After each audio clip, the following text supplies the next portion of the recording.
tola muka bandeko babolingo esengwe tonjo mitema poete ngai na bino to monani susu mokolo mwa lelo ya yambo ya semaine ezali bongo esengo monene poete lelo ezali mokolo mwa le 23 ezalaki bongo mokolo moko etikalaki poete tosilisa mikolo na biso ya ko s'enrouler pona ba élection ya l'an 2023 na décembre bongo to pesi tata Nzambe merci mingi pona pema na bomoi oyo asili ko pesa biso to kokende moi mosika te ya mbote to banda na ko lebisa bino toujours que émission na bino ezalaka mikolo nyonso à partir ya 10h30 na to sunga na télévision et les kaka bongo na rediffusion na to sunga na TV ezali bongo na TNT na 23h30 pe mikolo nyonso to salaka émission na biso oyo lisusu na Molière Canal les ali boko moko ya ba chaîne ya télévision oyo la kisaka bongo na bouquet ya Canal Plus bongo na zali na isengo makasi lisusu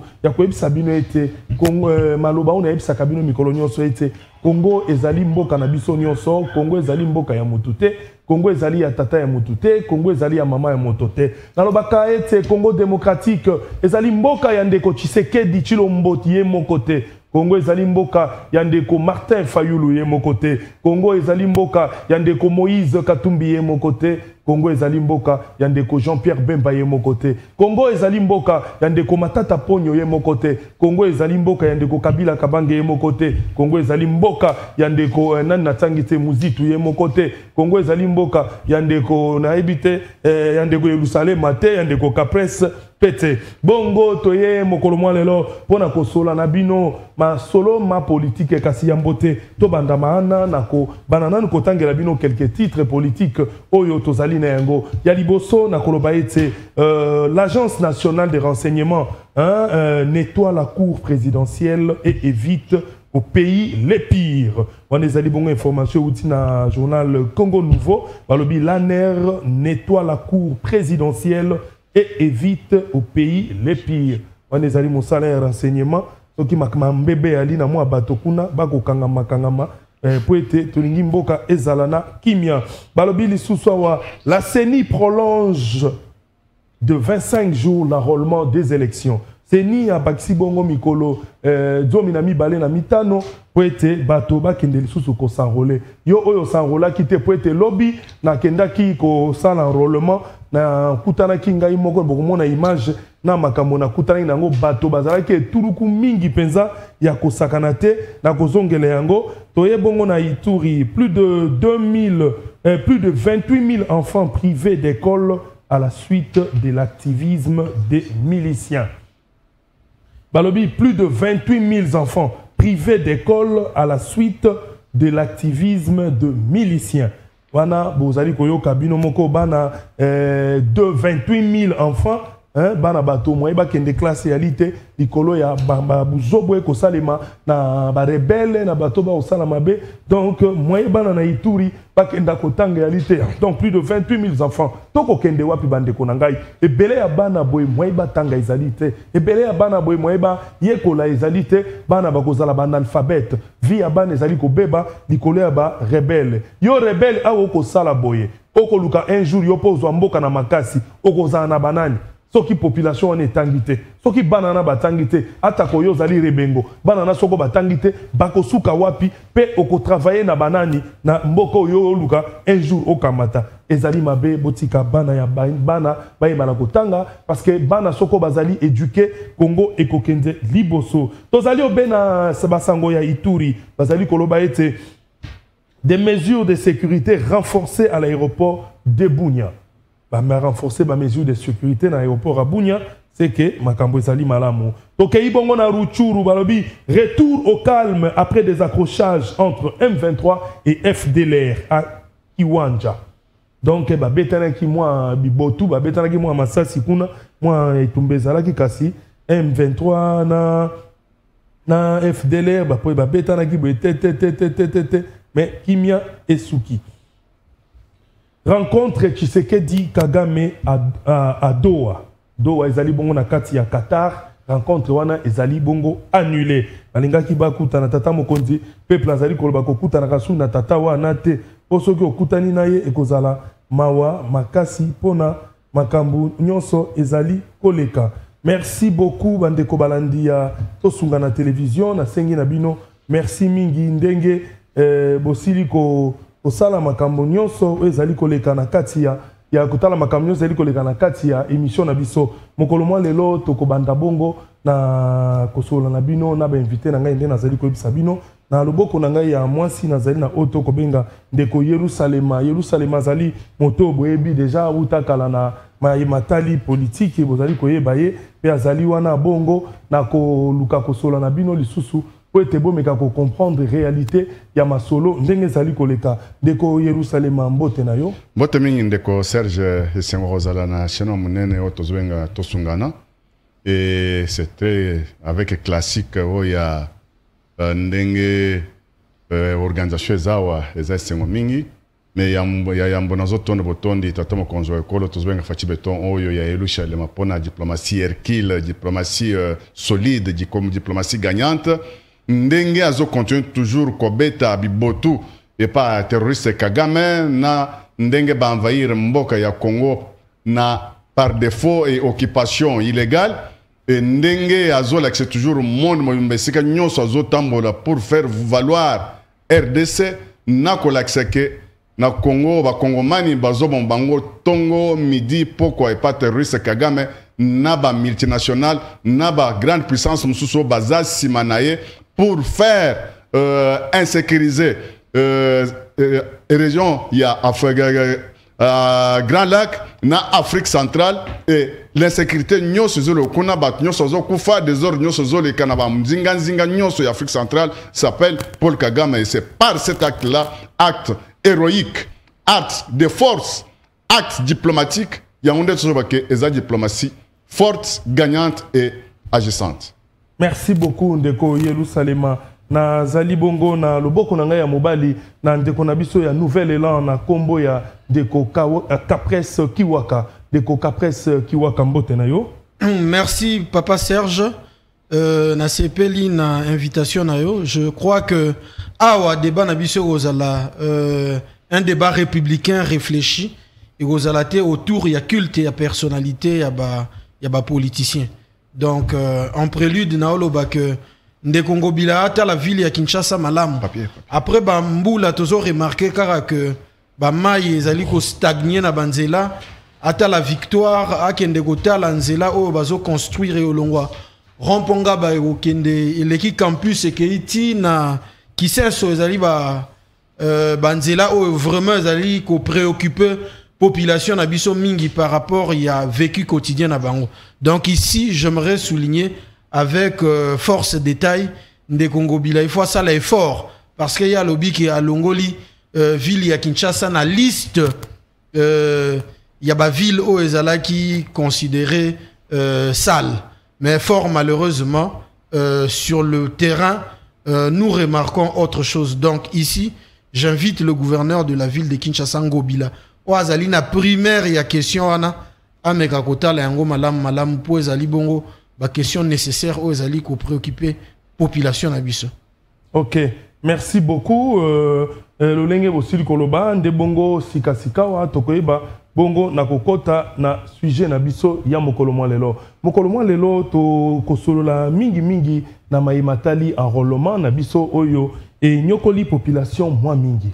Enrôlement e nyokoli mingi ezali bongo mbala liboso te uta to bandaki yango mokolo mwa le 24 décembre na kanisa bomona kibino moko nini oyo ezalaki koleka bongo na koluka koyeba ente population mokolo mwa lobi banyokwamaki makasi mingi po ete soko kei na ba centre lobi okutaki bato bazalaki penza etuluku mingi na esika ngai moko pe mokolo mwa lobi nakendaki kozwa carte na ngai ezalaki bongo na monga fula kuna nakendaki na monga fula na quartier Lutendele po ete na accompagnaki moko ndeko moko abengisaki ngai na kombo ya ndeko Gerine Mbalemba abengisaki ngai kuna po ete nakende ko accompagner pe ngai na profitaki lokola nazali pe moko ya bato ya monga fula nakendaki pe kozwa carte na ngai kasi namonaki population ezalaki ebele ya kosakana te bato bayebaki teke bakobakisa kasi seni asili kobakisa 25 jours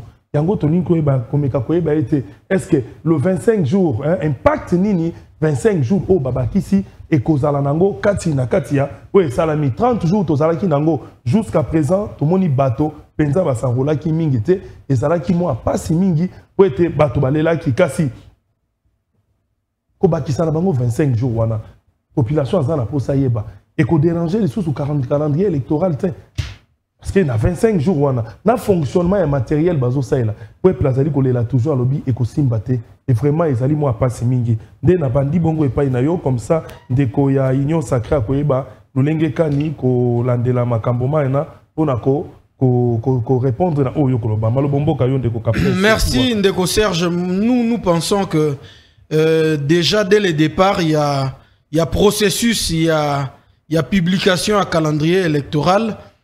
Biso en tant que formation politique nouvelle est là, tout porta qui bon ba critique na biso et puis ba suggestion na biso par rapport il y a procédure wana.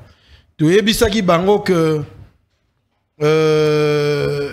s'agissant il y a acquisition, achat il y a ba outils ils allaient ko permettre enrôlement etc. ezali bongo question oyo ya achat ya ba outil wana et respecta ki bongo nini et respecta ki nini ba loi ya marché public té.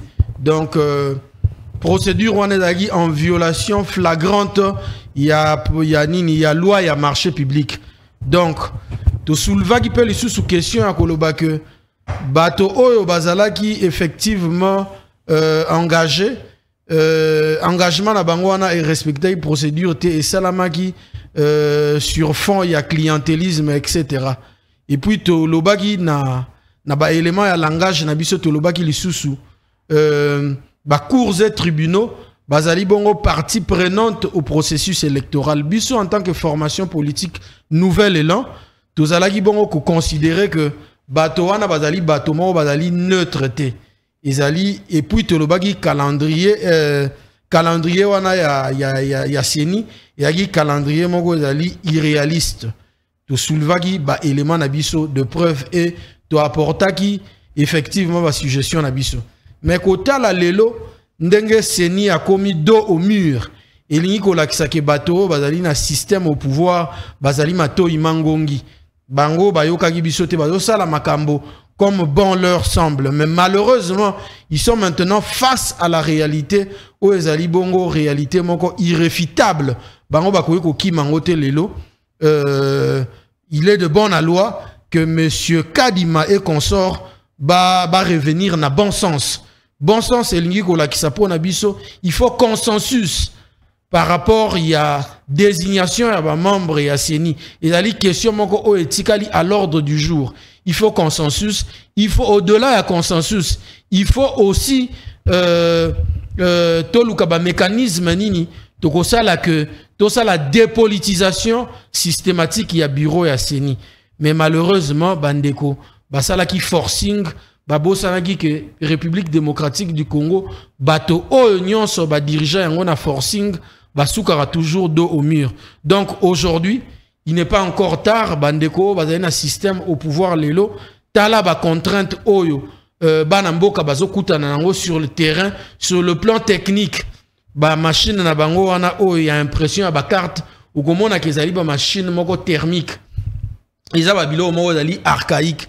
Lelo par rapport il y a ba procédure oyo tozwaki déjà électoraux na 2006, 2011, 2010, 2018 apparemment lelo il fallait tout évoluer par rapport il y a ba carte impression en haut etc. mais malheureusement le constant est très aigre ah tozali bongo ça la recul moko zali spectaculaire. Donc ezali bongo ba aléa o ezo prouver effectivement que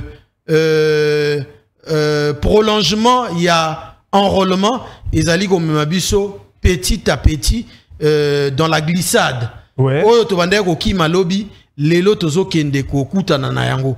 Donc bandeko bazali bongo na règne ya pouvoir lelo bayoka sonité ba revenir au bon sens tango biso to sala bango ba critique mo bazali objective et puis to ça ba proposition alléchante mais malheureusement bande qu'on a biso bazali na pouvoir balingi koyoka te et lo raison inquiété biso yangwana.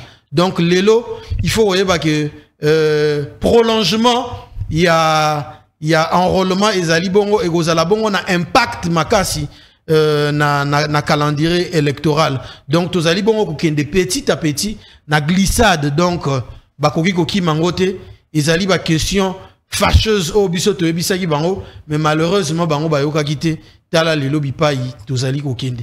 Donc des grâces il faut bazala batomo bazali na probité morale ya makasi pona ba ça la profil bas les lobandi ma remarque au biso de ça qui bango et puis va tenir en compte ba proposition na biso pour na tomber ma pays na ba élection moko démocratique libre apaisée et transparente parce que tokoki ko lingate lelo tozwa lisusu ba élection moko organisation ba élection moko de pakoti ou soit ba élection moko o ko respecter na publication nango et ko respecter bongo assentiment ya population té. Donc lelo il est de bonne loi que monsieur Kadima et compagnie n'a pouvoir na bango va revenir na bon sens. Bon sens c'est l'unique koloba que va organiser bongo ba élection moko y a bien oyo ekocha ba congolais nyonso d'accord. Sur le plan il y a publication, il y a ba résultats électoraux. Donc ils ba critique oyo biso to formula qui tout ça qui bango ba critique na ba recommandation. Donc c'est quitte à eux maintenant, il y a koyoka son de cloche na biso pour na ba s'améliorer. Ok, merci de Coca Presse.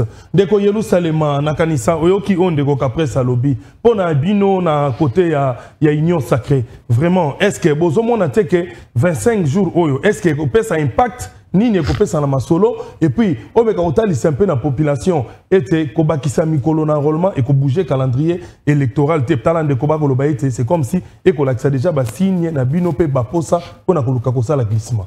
Ndeko Serge Naoki maye kodérateur na kapesa auti koloba oya nouvel élan mais dans tout ce qu'il a dit à lobby bien mais à lobby et lo comme tout yokonate dans le sens que pour que les bureaux oya sino tozolo ezala installé il y avait plusieurs manœuvres dilatoires na ba politique bazaka vraiment na posa ya malamute pour que bureau oyo efanda noki parce que tout le monde voyait seulement ses intérêts égoïstes et il voulait toujours se positionner et jusqu'à nandenge ndeko Kadima yako fanda place wana sur quota ya bakimbangiste ba confession religieuse mususu et pesa kanyamunya mupito pale na makambo belebele mabe oyo bino moko boyebi na désordre oyo le kaki. Et à part ça, Héros Ndeko Kadima a qui pression d'abord, même il a d'abord été investi avec presque retard, presque il y a une année, bureau ya Seni, et loko ya Moutouye d'abord, il y a un tobandi que Azaki installé une année il y a retard, et ba matériel coûte oyo yi aye kokuta. Ce qui n'a pas besoin que Zaka kaba épave. Il y avait plusieurs bureaux. Il y avait plusieurs bureaux. Il y avait plusieurs bureaux. Il y a Seni. Il y a Zikaki. Non, non, pardon.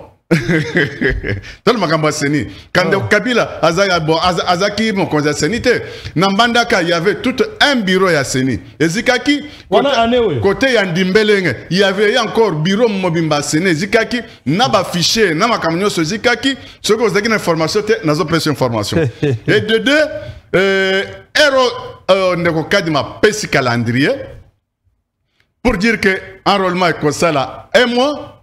J'ai vu les députés élus à Lukongo Tozobenga Madidi Martin Fayoulou, Albaki que un mois Zamouke, je lui félicite Nenga Kena déjà qu'on s'enrôlait, à moi carte naïe, c'est un bon patriote. Mais Kena Kozana Ogina Kuzu, bon, pas de problème, mais Aza déjà na moi carte naïe Kena qu'on s'enrôlait et Nandeko Oyon Fumon Po Nazo Pesa Mbote Sigazali Ndeko ya nouvelle élan Mbotemuzito Kenda Pe Kozo moi carte naïe. Basenga kike Ndeko Kadima emo pesi par rapport à retard ya ndenge bureau retard dizana lenteur belé un mois ekokate batu mingi bakozwa carte te obakisa un mois mususu pour nous union sacrée soit IDPS le président Yassine Tozongi Denis Kadima a saleli volonté ya ba soi-disant opposant soi-disant oui ba soi-disant opposant volonté na bango oye nde muto asayela ngo po abakse susu mois ndenge bango ba suggestion suggestion ana uta ke pana bango ke ndeko kadima soki ka kangi kaka soki bazali ba soi disant pourquoi yoki suggestion na bango. Bon, c'est pour éviter que Balbate que Kadima Aza penchant, il travaille pour parti Songolo Pakalno, aussi longtemps que nous. Rapporteur Yasseni, Madame Seya a boya elo a komela na bandelika a komela de Kadima que un mois zamuke. Tout à fait normal. Non, je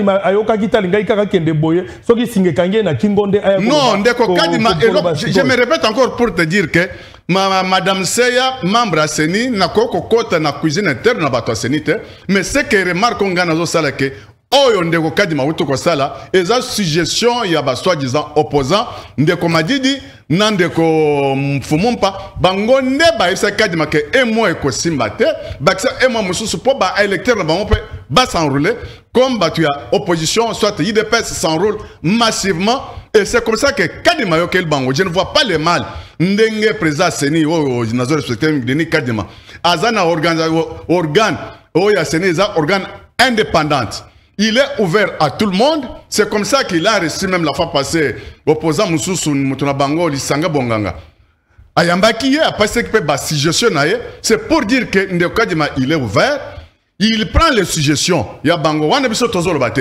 Maintenant, quand il de personnes aussi va parler, soit l'Union sacrée lobby, Ndekadima landi, on est comme un bon, c'est l'air pion, Bango ne va pas guider. Quand il y a une suggestion à Bango, à fond, on lui porte Ayamba Batunyoso, Bapesi, Mayel, Asayelango, là il n'y a pas de problème. Je ne vois pas le mal. Merci. Il est ouvert à tout le monde.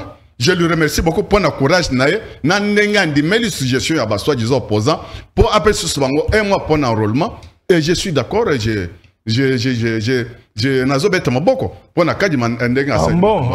Oui. Merci beaucoup Nakanisa Bandeko. Bakolanda biso na bandako na betando ike na bango bazali ko comprendre bango moko nini ezali ko awa. Tozongi epai ya ndeko Capres Kiwaka. Ndeko Capres Kiwaka yo ebisa biso sikasikawa. Jusque là na ba enquête obino na nouvelle élan bosil ko ça na banaïs bosil sala. À peu près na estimation na bino au moins combien de pourcent il y a population ici et 4 na première partie enrôlement oyo et qui apparemment 10 provinces ceux qui ont la bonne sanité. Mais malheureusement pour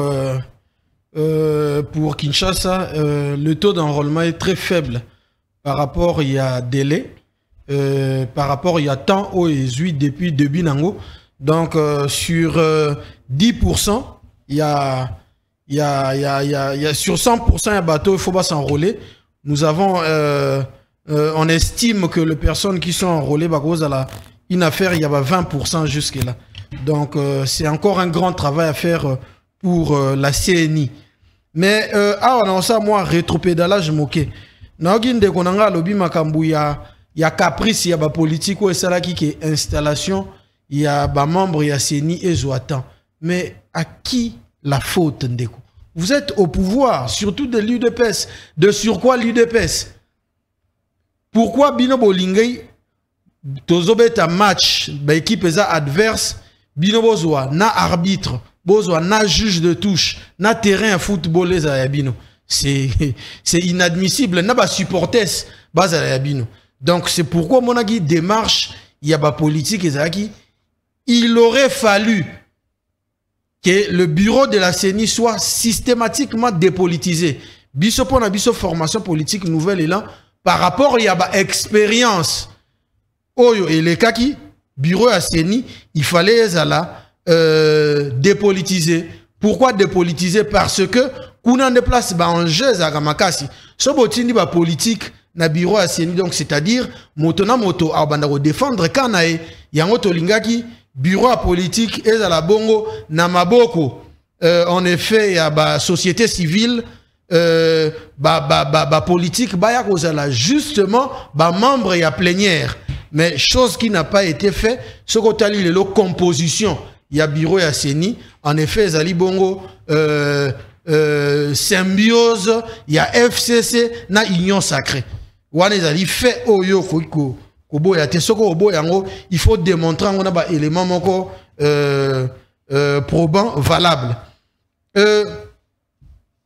Ezali pe bitumba oyo bino bobundaki na ba mikolo eleki. parce que bolingaki que bureau ya seni est véritablement démocratique parce que tant que tu as une élection, na publication ba élection, na publication il y a ba résultat, il y a élection que seule la voix du peuple triomphe. Mais malheureusement les lots ezali yangote. Na ogi ndeko lobi makambo ya opposition ndeko. Malheureusement, j'aimerais te dire en face, sans me voiler la face, que l'IDPS n'a pas été dans l'opposition. L'IDPS a été dans la barbarie. L'IDPS a été dans la délinquance. Ça, c'est un fait.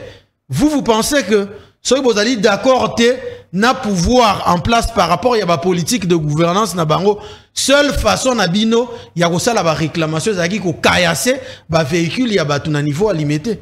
Ils allaient ko tumba ba pene na nzela.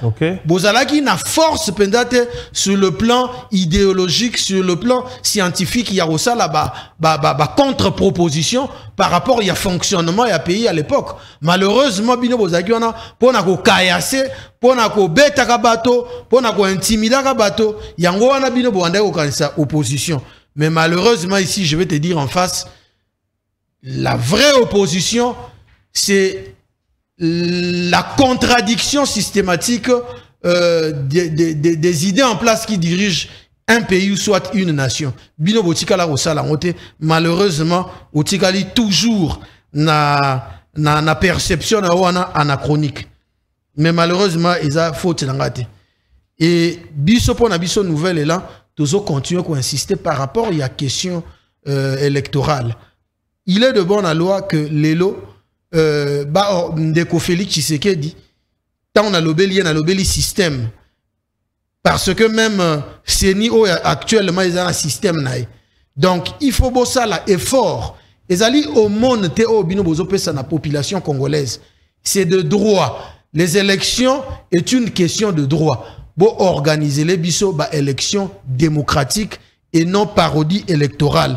Yangwano moni biso nouvelle élan tant tout ça là qui formulation il y a ba proposition na biso na ba critique na biso ezaki dans le sens il y a routine da bato o badali na primaire il y a question ana ba s'améliorer davantage par rapport il y a conduite il y a institution d'appui à la démocratie institution d'appui à la démocratie mais fort malheureusement aux hommes que bato ango bazali koyoka vraiment te. Mais ici maintenant vous êtes dos au mur au moins niveau ça dos au mur il faut yeba que prolongement, il y a enrôlement et quoi impacter calendrier électoral ou de manière négative. Donc bino bozali bongo ko préparer glissade bozali bongo à l'horizon mais malheureusement bazali politique ça la lecture il y a fait na ya jeu comprendre que nous partons in vers la glissade. Donc il faut ça la profil beaucoup ko escamoter réalité on a mais pour na biso nouvelle est là to formula qui ba critique na biso na ba proposition na biso ezali bongo en vigueur bango mutu bazali bongo na pouvoir lelo il faut s'approprier nango ba mettre en pratique bokomona que makambo kende malamu ndenge population nyonso azali ko souhaiter. Merci beaucoup Ndeko Kiwaka. Mais sikoyo soki to yena ngambu ya Ndeko Yerusalema oyo azali bongo communicateur monene na kati ya Union Sacrée. Ndeko Yerusalema yebisa biso nano na ba province nyonso bato bazali ko s'enrôler. Soko keineti na Congo central bato ya boma bazali ko benga pe ko komela ngai boma Matadi Mwanda bakolela. Likambo yo toko sola to lobi ete mboka il faut tambola na état de droit. Oui. État de droit, il faut la respecter. Mboka, il faut justice à la respecter pour que Mboka ait tombé à Malikolo. Kasi, pour nous, sunabiso, na bato o bagosa na seni. Likamoni eko sala bango poete, bako makokamata kanyaka ya bato pona kopesa motocarte. Ezo sala na ba province, bata province, bazali kolela. Ok, na grand bandundu, bat baza kolela. Na za même na ba photo moko na ba vidéo, oyo batindeli ngai na euti na Équateur. Bato bazui masini bake bavandi nango na mabele na zamba ba photo atondi si bato okanga bango ba photo osala bango nini nakopesa o tala yango nakopesa o tala yango pe na ko préparer yango pona ko na ko préparer yango po ete e bana koleka na makamto zali ko sala Donc biloko nyonso ezali pasi mingi po ete bato bayeba ko comprendre réalité ya masolo ndenge ezali ko salema. Donc toyeba comment est-ce que lisolo ezali koleka pour que bato bayeba lisusu te ko kende ko sala makambo ndenge ezali koleka. Donc peuple congolais azali kolela. Pesana no yano pe okoyi koloba nini po na sen to sala analyse to ke na fanatisme te ya politique. Analyse tozo sala eza analyse moko réel sans parti pris. Et nako yebso ke no Sphinx Tshisekedi do mulumba loba ke mukolo yo IDPS ozali na pouvoir, opposition vous allez soutenir mboko. OK. Ya yambonde nazo la cheke depuis que IDPS aza na pouvoir, maye nyonso oto wanda koloba état de droit eza déjà na rail. Et fandi déjà nanzela ezotambola déjà malembe pour ezo vitesse et comme sika to bandaki ko rêver état de droit. Parce que maye ozo salam na mboka eza ebele, il n'y a pas de signe ezo la cheke tozana opposition na mboka, il y a que des bruits. Mais maïa malonga ozo la cheke opposition ezate et pour démontrer que opposition ezate, bakatela ata peuple mokote connexion à internet. Na gestion à fils de Sphinx surtout. Ndenge de commande au malanga za iko sala. Ndenge na gestion à fils de Sphinx. Mais le ko commissaire pemben na bino. Non mais sali bino boye na internet. Oui, il y a que des imbéciles qui ne changent pas. Il y a que des imbéciles. Adage moko il y a que des imbéciles qui ne changent pas. Ceux qui montent moins que non maye oyo nazaki lobe za mabe. Maintenant les lots naza na posa na changer ezaleli.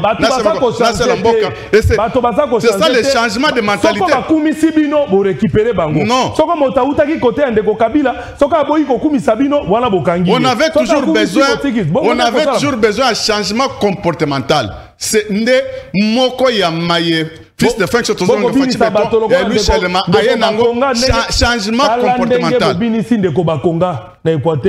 De deux, non ndeko Bakonga. Bon, na koloba place. Alobi ke bobimise na boloko azaki clair. Yango akati ete ko ete ko kuna. Depuis 5e année yango ville morte et salamate na mboko yo.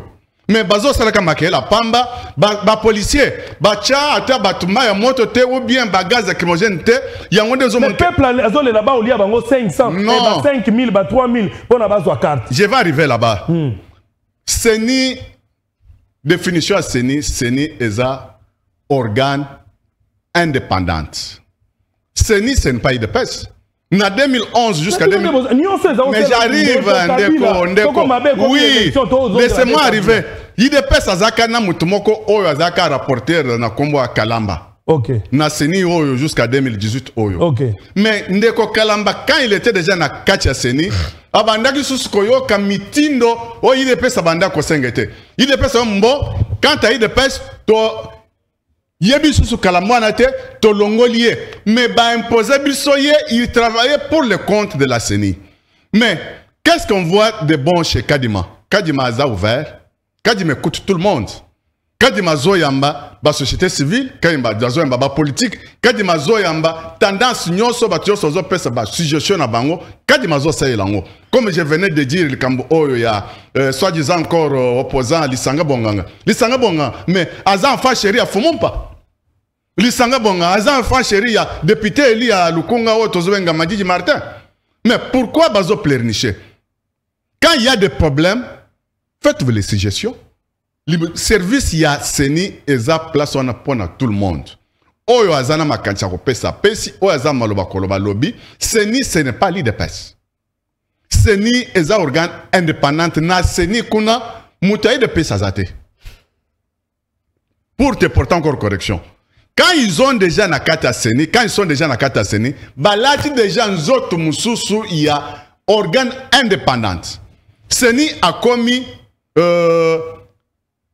organe moko oyo travailler avec IDPS comme en collaboration. Quand il y a des problèmes à faire, ba kepe comme collaborateur, ba sololi, ba trouver solution, c'est fini. Ce n'est pas IDPS qui commande la Seni. Ce n'est pas l'IDPS, soit mon CG Kabouï là où il est, que je suis là en passant, qui commande Denis Kadima. Non. Oh, aux autres, ceux qui vice-président, ceux qui n'ont. Non, rapporté, Madame Seya. Non, Madame Seya n'est plus encore membre de l'IDPS. Elle est devenue membre de la CENI OESA, organe indépendant et autonome. On n'a pas la même mise sur la CENI.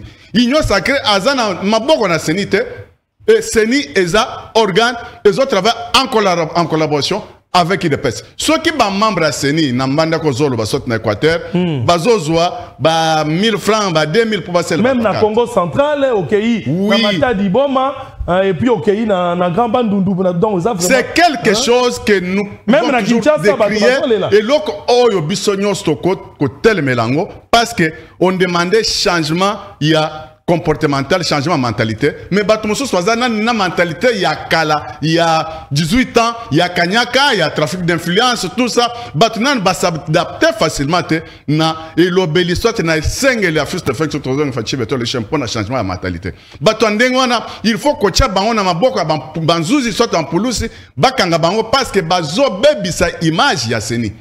Et ce n'est pas bon. On condamne ça fermement, nous de l'IPS. Et au nom de l'IPS, nous condamnons fermement les membres nyonso, soit les agents nyonso, au bazan kacha seni, bazo 500, 1000, 2000, pour que basel bamba carte. Ça, il faut condamner.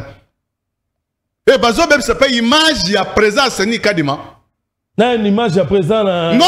Le président de la République, il est Azar, garant de la nation. Il est le père de bon fonctionnement. Makambo Seni est tel. Ça, ce n'est pas son problème. Nous voyons seulement Denis Kadima avec Batou Oye engagé sur appel d'offres. Oyo appel Misala. Et Batou ana baye bake bazana service à Batou. Musalo bazo sala bazo contrôler bango du jour au jour. Toboye salema ndenge salama soki na 2006. Tomona les pauvres mal appellent ça que résultat na kata char de combat. C'est ça ce que nous ne voulons pas. Nous voulons que organisation il y a élection à Touro et à la changement collègue à 2006. Et à la changement collègue à 2011. Oyo fin se tient ce que d'abimaka banda au 5 impérium. Bazwaka ngote tout ça. Et à la changement en 2018. Ndenge nyamu na bande konanga na bamususu le kaka tout ça. Mais ça c'est déjà passé. Et l'homme s'améliore du jour au jour. Merci. Parce que même aux États-Unis, il y a toujours des doutes. Il y a toujours l'élo, démocrate. Vraiment. Par républicain, réclame toujours victoire. Même en France, il y a toujours des réclamations. C'est que pour dire que l'amélioration est toujours obligée, du jour au jour, les choses fonctionnent comme ça. Merci Ndeko Yelou Salema. Nazongi epai ya Ndeko Kiwaka Kapresse. Ndeko Kiwaka Kapresse, total nanu, na kanzoki makamonde kwa koloba. Na ebite Ndeko Kiwaka. Le 25 jours au Babakisi. Bino na nouvel élan. Est-ce que vous allez trouver un go correct? Est-ce que Makamboana vous assure que na lenteur oh toza komona pona kozwa carte d'électeur ngai na kende kozwa carte d'électeur na ngai na Lutendele zali bongo moko ya ba quartier na kati ya moko ya ba quartier na kati ya commune ya Mongafula parce que Mongafula ezaka mibale zone A na zone B. Zone A eza Mongafula ba côté après Ipen soko kei kuna zone B ezbandi à partir après pompage okei ezali Mazal CPA kuna nazalaki wana ngai moko parce que na kendaki pe na kati wana comme na accompagné qui en tant que journaliste investigateur na kendaki j'ai accompagné moko ya ba candidat azali moko ya bandeko azali na MLC ndeko Gérine Mbalemba oyo bo mona ba imaginer bientôt na kati ya Itando ya Canal Plus ça bo mona yango donc eloko sala meza ke tokei kuna après kokoma kuna ngai moko le temps na salaki parce que ngai na s'enregistraki na pré-rap. Bon, pour un logiciel on a pré-rap vraiment je fais il y a liboso ezali ko sala malamu te. Mais logiciel basali sikoyo wana je félicite quand même la CENI parce que et salami et l'équipe bien. Voire même technicien ou asali ngai tant on a s'enregistrer na pré-rap ameki ngai et simbi kitoko alors bien mais pourquoi ba ki so sala boité? Donc, ce qu'on s'enregistrait des autres, c'est identité. Au cas où mélate, ce qu'a basui, code bar, wana baché, laser, tac, et zu en balamoko, carte nous et silipan ba imprimé et qui. Mais ce qu'au peuple congolais, niveau ya peuple congolais, oyo, ils en ont moins musica na domaine ou électronique. Qui ba kota à s'enregistrer, ba maman batunyo so wana, mutunyo so na capacité oyo te. Donc, on continue quand le système, il y a 30 cartes, 20 cartes par jour. Est-ce que tu as pensa aussi lisengo donc na lombango wete tango tokozonga se ba pona aussi ces émissions là. Merci Papa Serge, je crois que yo ali journaliste monene investigation chance interrogation na yo ou peut si on peut déjà réponse. Donc tout citoyen congolais lambda n'est pas à mesure justement d'utiliser programme informatique wana et puis la question une autre question est-ce que tout citoyen congolais lambda a un téléphone smartphone, point d'interrogation. Maintenant, il y a le mambo belé azaki éparpillé, très creux. Nangina ebisolo montant au lobby que mokonzi mokambi ambo kazali kolo ya kota mambo mususu te, mais non, il faut pas venir tromper les gens ici.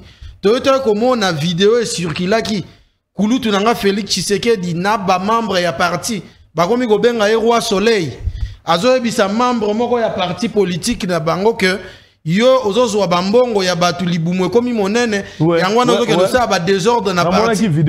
Je te dis l'article 96 de la Constitution. L'article 96 de la Constitution interdit strictement un président de la République, sa fonction est incompatible avec l'exercice moussous. Mais malheureusement, il y a la population congolaise. Donc, tika lokuta moto ayi de pes. Nayoki yo a au lobby, kokata internet, mais je suis totalement perdu. Kokata internet, et ça na corrélation ni na opposition. Je ne sais pas où l'ingé koloba nini, en tout cas, na lingina yeba elo ni ongo oloba. Nayoki yo luso lobby mambwa ville morte. Ville morte, ils ont un lien ni opposition. L'opposition, je vais te donner le vrai concept.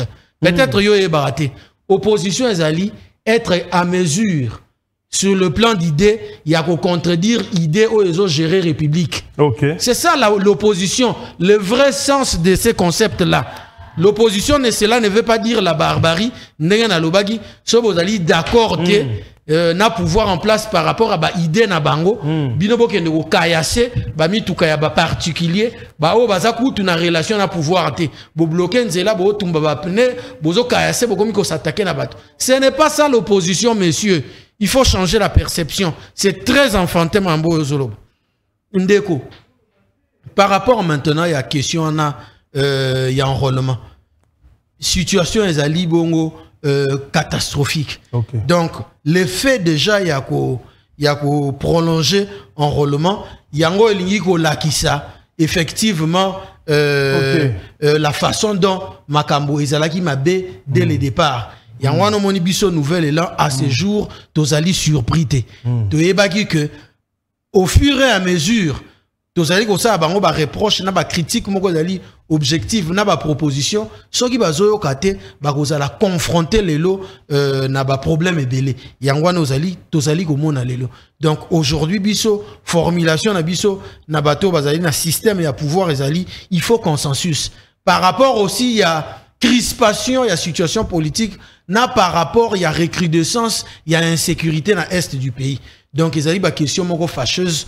Oh, il faut qu'on tenir en compte tango bato bazali en face nabino ba osa labino ba critique objective na ba proposition parce que bango moko pe bazali ko sa ba critique bango à l'époque il y a des Kabila basali critique makasi mais malheureusement il y a des Mobutu basali critique makasi mais malheureusement aujourd'hui bango bazali bato bazali ba irréprochable bazali balingi koyoka critique te. C'est ça le mal de gens qui tiennent le règne du pouvoir aujourd'hui. Donc, Lélo, il faut s'améliorer par rapport à la critique au bozo qui peut baninga. Et question à l'est du pays, vous n'avez pas de politique efficace au Rosala qui peut résoudre la question.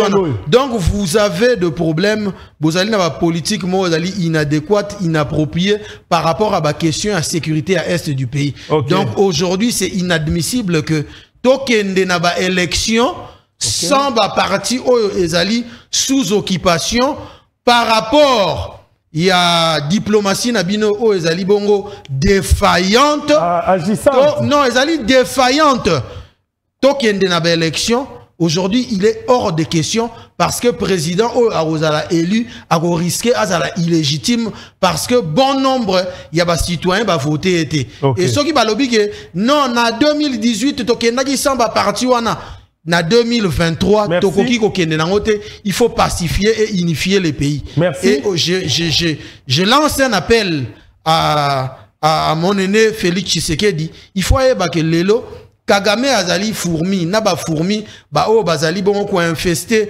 nourriture sur la table o azali RDC. Donc par conséquent, tokoyo ko benga na bango na sucre te, il faut du feu. Soki atikali kaka na système na ye ya croire que diplomatie défaillante na ye wana et un résultat moko escompté, il se trompe de manière éperdue.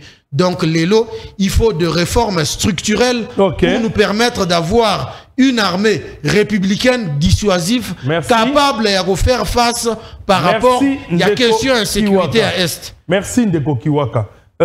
Ndeko Yerusalema. Toko tmona makambo ndenge zoleka parce que to uti komona makambo mingi oye salami. Soko to kei kaka na makambo ye na ya maponami. Tozali komona lelo yo respect ezalité. Na tango ya mandature uti koleka tozali komona respect ezalité kala bazalai ko ndima komona baboti. Hein, tu to bamoni mama ya Zemi ba kotika ye aleka rapidement. Soko pe bamoni moto azali mokakatani. Hein, la personne avec handicap va kotika rapidement. Kasina on comprend de te mbalaye vraiment et ezali likambonini ou ezali ko salete bato bazali na respecter. Kaka lokola tata mo konzalo baki toza na état de droit. Ba population va comprendre l'état de droit et comme ozo pesa mutu reproche. Mais papa ozo mona te ke webisi policier, ozo mona te ke makambo ozo sala ezali malamu te par rapport à ça. Sa policier ozo répondre yo azako yebisi wa lobi ete état de droit oko intimider ngaite. Ezalozana ni toza na état de droit. Ah bon, état de droit tu commets des bêtises, on te dit que t'as les akaboïtés zalakaboy, ozo baba intimider état de droit. Bokolo banini parce que bozali na gestion ya pouvoir deko na autrement ezali ko salema na moment eye. Mutuna za kitoko ndeko Serge mais ya yambuna ya nolao na otu kozwa acte dépend de konanga ya nouvelle élan ndeko otu kolobaki fils de Finks Fatia Beton et lui Chalema token de l'élection te jusqu'au moment où bitumbe kosile na est pour que peuple nyonso a voté et c'est encore tôt pour que Néo Kadima a tel sa machine, token na élection te, je t'encourage, j'ai pris acte comme ça malobana et pas mon CG Otozwenga Chingoma Kabuya à ça le rapport que bande ko nouvelle là bandimi que élection ezana mutuyate to pacifier na ouest. Je te remercie pour moi. Je te remercie là, je parle en tant qu'individu. Je te remercie pour ça. Ça n'engage pas les partis. Ça n'engage que moi. Je te remercie pour ça. Ouais, ça m'engage que moi en tant que citoyen. Suggestion na nazo comme sango na IDPS na moya wa rapport Salema et Mata pour nouvelle élan. Je suis très d'accord. En tant que citoyen. Ndeko Serge. Oui. Bon, ce qui au comme na ba bureau ya Seni okukuta e fuluko ya batu ebele. Batu mususu ba bungisaka ba carte électeur na bango. Na bampulusi oyo ya gouvernement wuta koleka komaka ba kangyo na butu ba ju carte ba pasoli. Maintenant il y a plusieurs personnes pe bazo tonne se ba centre na bazana ba carte te. Ce qu'on appelle na carte électeur te moyen ba peso carte zate parce que moyen ba identifier bien zate okoki kozala un infiltré okoki kozala mutu moko ya mboka ba paya oye soi-disant congolais.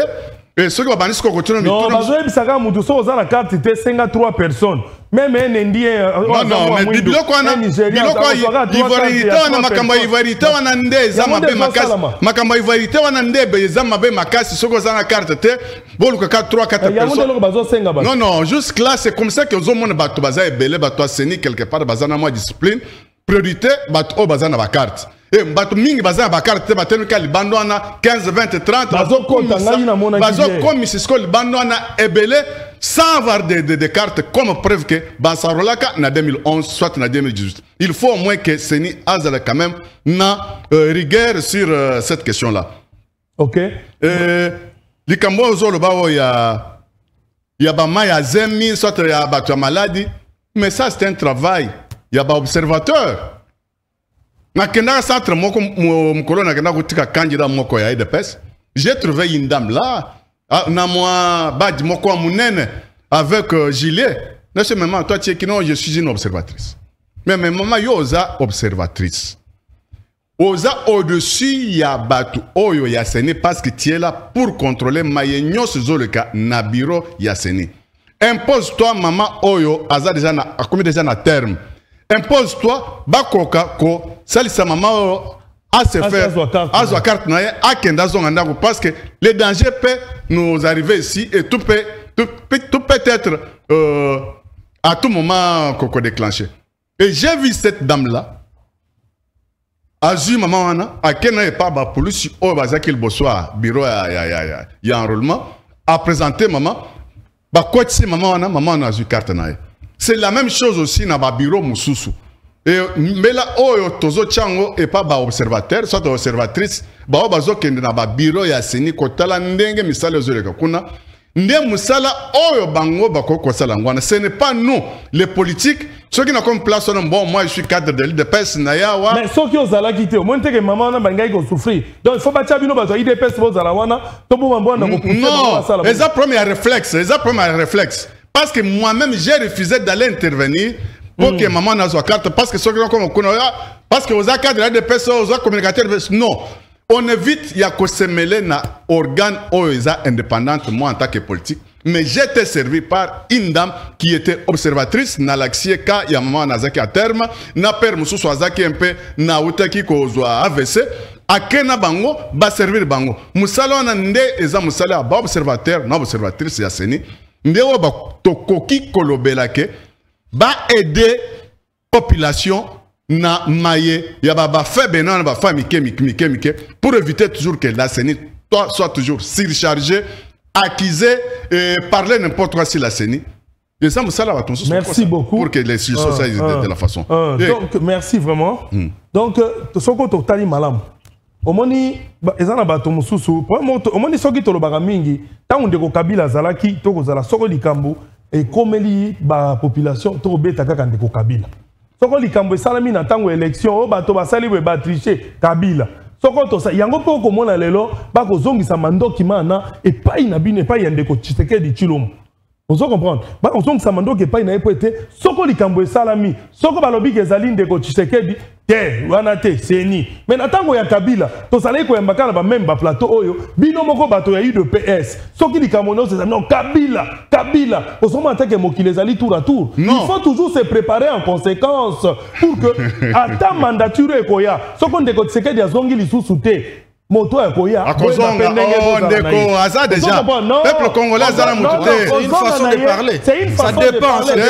Mais moi aussi je ne peux pas aussi dire qu'akoya te yenne muto azali ti to zela nanu nan to komi na maponamité na sali ngai pe na koki en tant que journaliste en tant que présentateur ya émission yé na koki jamais koloba affirmer de Tshisekedi akozonga non bon là ça t'engage ta même bon to ti aboy soko de Tshisekedi akozonga to te soko moto muso akokota wana osengeli ko eboye bakaka mambi oyo bozali kosala lelo bokobuka yango lobi likambo soko moi tanto mbaka na émission na sepelaka moko moto asala ba analyse correcte ke obandaka ko buka ka belo kuta ezala bato opposition boyebi ke ndeko Tshisekedi asali malamu na côté boy mais boko boya kaka wana nde mabe ezande mo bato ya IDPS boyebi ke no likambo esala meza mabe mais boko ndima kaka na ko peuple azana posa ya réalité peuple azana posa ayeba na kati ya etando oyo tozalaki na émission moko mokolo mosusu vraiment nazali kosepela na ba ndeko ya mboka ndenge nini likambo ene lekaki malamu tozalaki na dossier moko atobeti likambo oyo etambolaki carnet d'adresse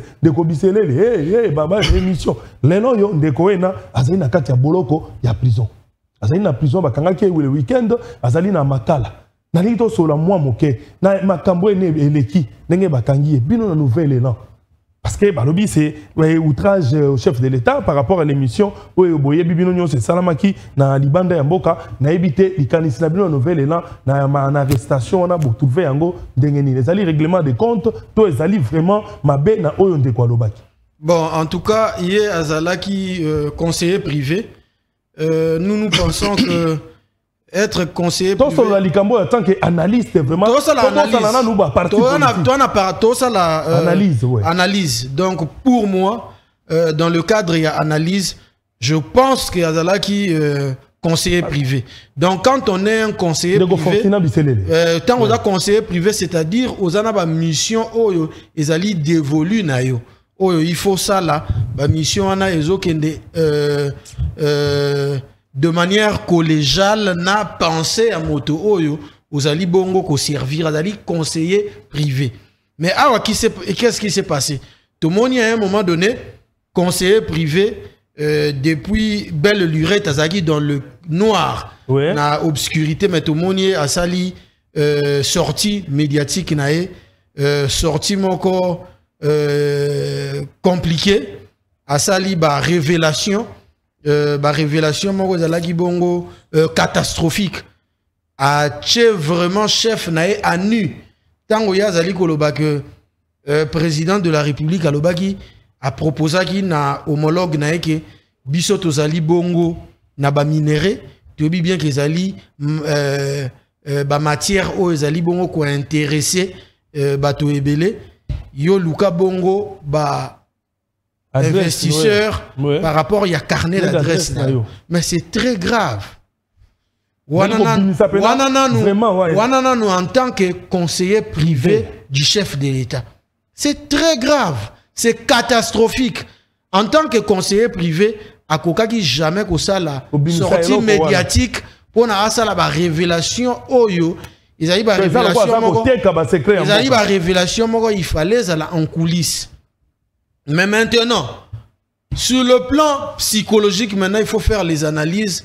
Il y a que quelle était sa motivation? Il y a aussi la sortie médiatique pour abîmer sa révélation où il est censé aller en coulisses. Ok. C'est maintenant là le plus grand débat. Moi, je pense que ça là, il y a ça qui sortie médiatique, il a justement un objectif moko.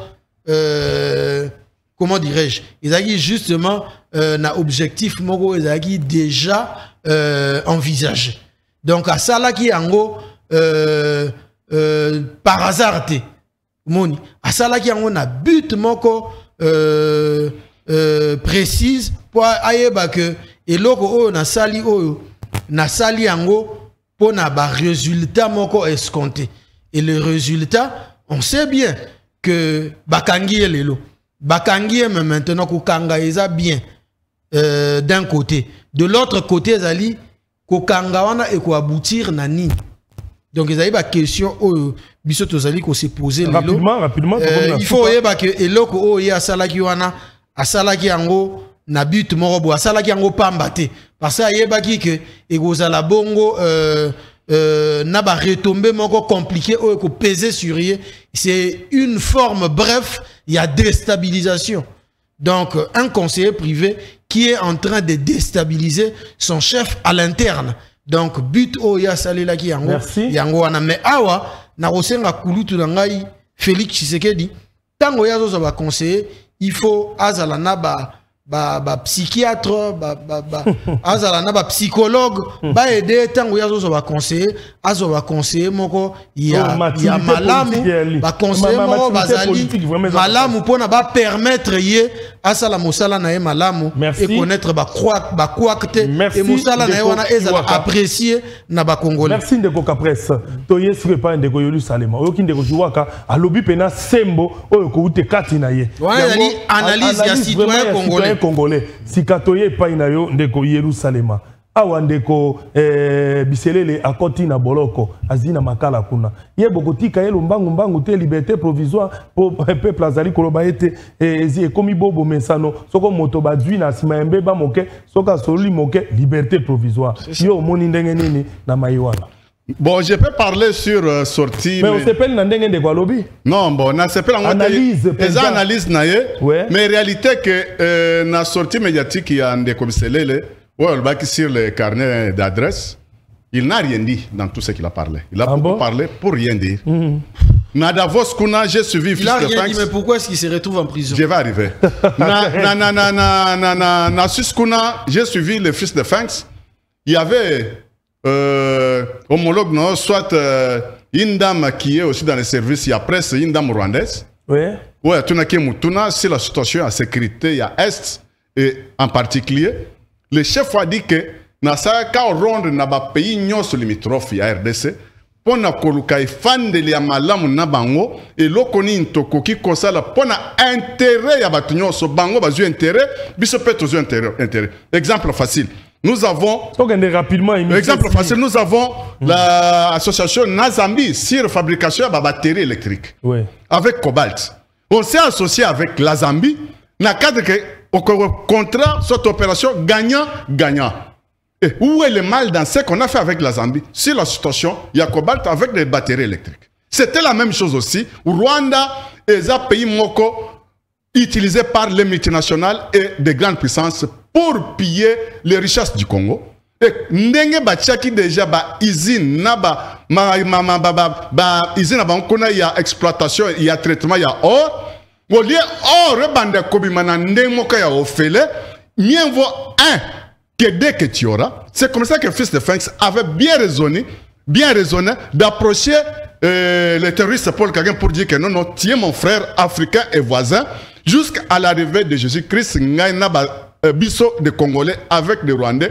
Nous allons toujours collaborer et pour éviter que le sang puisse couler et pour éviter les fraudes fiscaux avec les matières premières, Totia sérieux, pour quantité il y a au réseau de Rwanda, yo ozwa biso petozwa en attendant, ils na biso o ezaki na Bukavu ya traitement et si là. Je ne vois pas le mal au Fils de Phinx ça serait Kina Kagame. Mais Kagame, comme il était gourmand, il voulait toujours beaucoup manger, comme il était habitué, il y a causé le roi à Congo, en voulant trop gagner, et il a tout perdu. Merci. Mais je ne vois pas le mal. Mais je chute encore. Ça la conclusion na yomba la moko pona kosuka na ndeko po te mission oui, sur la situation oyo il y a ndeko Selela s'est retrouvé na prison na landi na réseaux sociaux et il reste encore à vérifier que non il est à Makala. Il est à Makala. Dede bakeko kuta et pas na quand ba service yo ya sécurité bakeko ça la réquisition bakutie n'a pas pour Rwandais en cours de validité. Avec moi le meilleur mot aussi c'est 7 millions en espèces à la maison. Bon, maintenant, on se demande si c'est vrai que Zandewana, le meilleur est Belé Boy, un individu avec 7 millions. N'a pas l'air. En même temps, Yazaki, conseiller privé, il y a chef de l'État, mais il se retrouve soi-disant qu'il avait un passeport rwandais. Est-ce que c'est vrai ou bien c'est faux? Il reste encore à suivre. Merci. Mais avec de telles choses, on peut aussi savoir que. 20 secondes.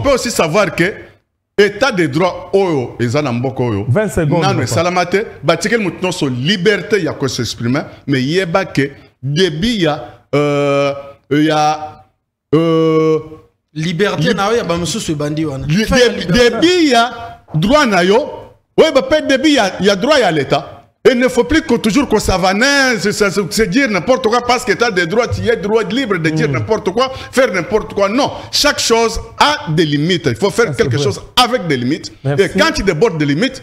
Merci. Le matin, il y a et c'est à toi de justifier. Et pour chuter, l'affaire Naye, ça n'engage pas Fils de Phinx. Ça n'engage pas le Fils de Phinx. Exactement à l'État. Que c'est l'État puisse faire son travail. Si on le libère, c'est l'État, c'est la justice. Chaque chose a sa limite. Oui. 30 secondes, conclure pour être aussi ici émission. Merci beaucoup, Ndeko Serge. Moi, je pense que République démocratique du Congo, il faut tous élection, il y a malam pour respecter le choix des électeurs. C'est très important parce que ceux qui continuent à organiser l'élection, ils allaient respecter le choix des électeurs, tu as conséquences. Donc, conseil na Kulutu Tshisekedi, il faut intégrer dans nos analyse de la situation. En tant que système, il faut permettre à ce que les Congolais soient élection à la fête et non élection et au côté de sa tristesse. Donc, on n'est pas encore en retard. Il y a encore de l'heure. On peut encore faire un bon travail, un travail efficace et satisfaisant. Donc, il faut vraiment pas prendre en compte son de cloche. Il y a Baninga Mosusu Bazali Bongo, partie prenante au processus électoral. Et aussi, Naba Congolais va voter. La période de vote, Biso Tozali parti à changement à paradigme.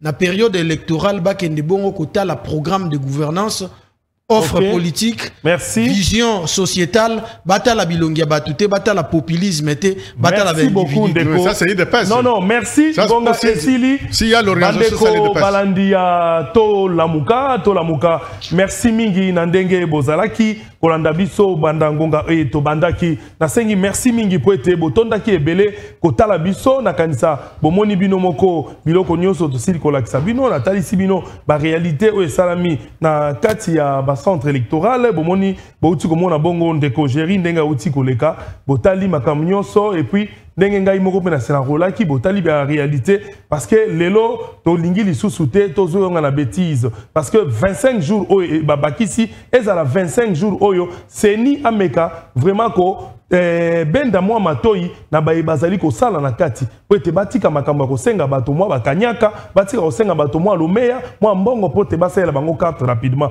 bazwa moto nyonso na même pied d'égalité baye bandenge nini ya ko lande la population pour que peuple nyonso oza na posa ko s'enrôler pour mona moto ya ki banda 5 heures 4h30 voire même comité pourquoi azui carte.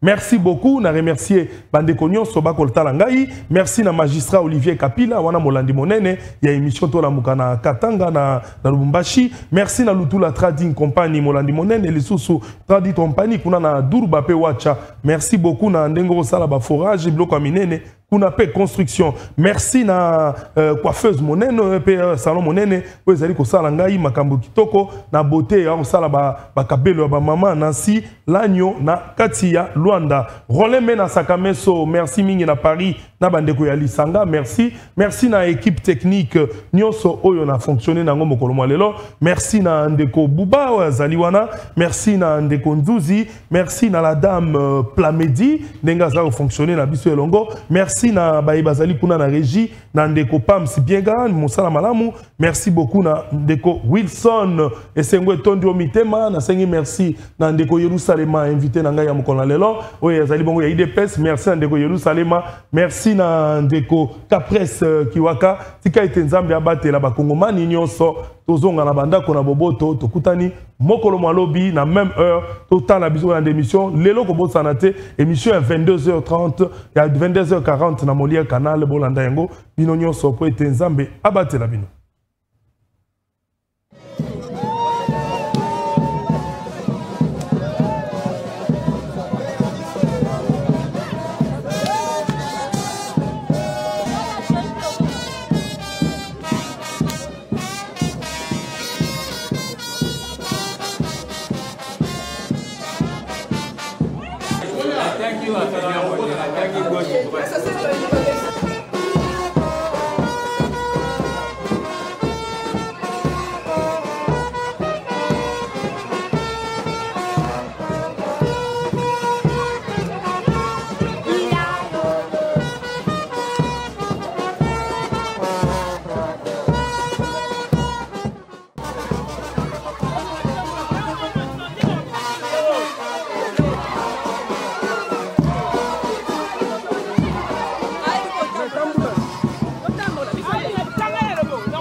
Papa ya kapa chéri, mboka na sikati pona yo.